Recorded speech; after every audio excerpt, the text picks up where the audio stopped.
Vote নিয়ে আজ বৈঠক ছিল কমিশনের সঙ্গে ওসিদের, এবং ওসিদের সঙ্গে কমিশনের বৈঠকে একাধিক কড়া নির্দেশ দেওয়া হয়েছে। কি কি নির্দেশ দিয়েছেন মুখ্য নির্বাচনী আধিকারিক জানবো। আমাদের সঙ্গে সোমরাজ রয়েছেন, প্রতিনিধি সোমরাজ। দেখো, আজকে বৈঠকে রাজ্যের মুখ্য নির্বাচনী আধিকারিক স্পষ্ট করে দিয়েছেন যে ভোটের দিন যদি অস্ত্র, বোম, গুলি পাওয়া যায় তাহলে সাসপেন্ড করা হবে, অর্থাৎ শাস্তিমূলক পদক্ষেপ নেওয়া হবে নির্বাচন কমিশনের তরফে। নির্বাচন কমিশন চায় এবার এ রাজ্যে নির্বিঘ্নে ভোট, এবং সেই নির্বিঘ্নে ভোট করার জন্য যদি কোনো অশান্তির খবর আসে সঙ্গে সঙ্গে পদক্ষেপ করতে হবে সংশ্লিষ্ট থানার ওসি, শুধু তাই নয় এসপিসিবিদের। যদি পদক্ষেপ না হয় তাহলে নির্বাচন কমিশন কোনোভাবে রেয়াজ করবে না। পাশাপাশি এদিনের বৈঠকে আরো বলা হয়েছে যাদের বিরুদ্ধে ইতিমধ্যে অভিযোগ উঠে আসছে, যারা অতীতে যাদের বিরুদ্ধে অভিযোগ রয়েছে ভোট চলাকালীন অশান্তি, তাদের বিরুদ্ধে কেন এখনো পর্যন্ত গ্রেপ্তার করা হলো না বা কেন কোনো পদক্ষেপ হচ্ছে না, এই নিয়েও প্রশ্ন তোলেন রাজ্যের মুখ্য নির্বাচনী আধিকারিক মনোজ কুমার আগরওয়াল বলে কমিশন সূত্রে খবর।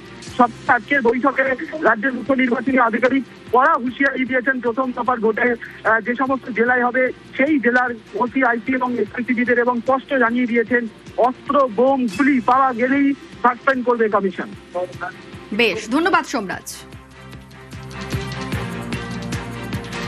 সাসপেন্ড করতে গেলে তো নির্বাচন কমিশনের নিজেকে সাসপেন্ড করতে হবে। কারণ যদি পুলিশ অস্ত্র উদ্ধার করতে না পারে, ল অ্যান্ড অর্ডার মেন করতে না পারে, তাহলে সেই পুলিশ পোস্টিং করিয়েছে নির্বাচন কমিশন। সংশ্লিষ্ট প্রতিটা জেলার এসপি, ডিএম প্রত্যেককে চেঞ্জ করিয়েছে নির্বাচন কমিশন। নির্বাচন কমিশনের মনোমত আধিকারিকরা যদি সেই কাজ করতে না পারেন, সেই ফিল্ডিও সেই অপদার্থতা, সেই ব্যর্থতা চায় নির্বাচন কমিশনের। জ্ঞানেশ কুমার আর এই মনোজ আগরওয়ালদের উচিত নিজেদের সাসপেন্ড করা। ও কাকে সাসপেন্ড করা হোক, চমবিদ্যা তোর অধীনত। এরা ল অ্যান্ড অর্ডার মেনটেন্যান্সে ব্যর্থ, বিজেপির হয়ে ভোট চুরি করার জন্য এসে বাংলার মানুষ এদের মুখে চুনকালি লাগাচ্ছে।